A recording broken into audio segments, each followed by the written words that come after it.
On Santa Monica's fashionable Montana Avenue, there is a new trend: empty storefronts. Looks great.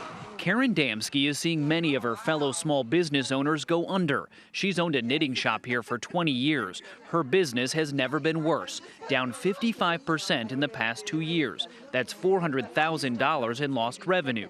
She's had to lay off 7 of her 15 employees. We've tightened our belts as much as we can tighten. We've cut everything. The next thing would be health care, which I've fought very hard to keep for my employees. Across the street, Rosemary McCaffrey is barely hanging on to her antique business. We would need to. In another 4 or 5 months, we would need to borrow some money to keep going. California's small businesses are getting hit hard. 19,000 went bankrupt in just the past 12 months, a whopping 81% jump from the year before.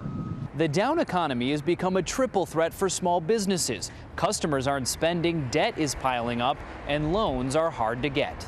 Their options are really friends and family or banks.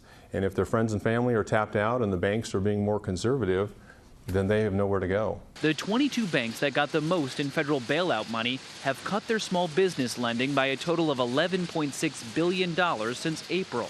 With sales down, banks say lending to many small businesses is simply too risky.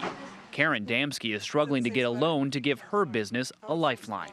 And it makes it virtually impossible for a small business like us to continue to keep going. I can do that for you right now. She just hopes customers start spending more so she can buy herself a little time. Ben Tracy, CBS News, Los Angeles.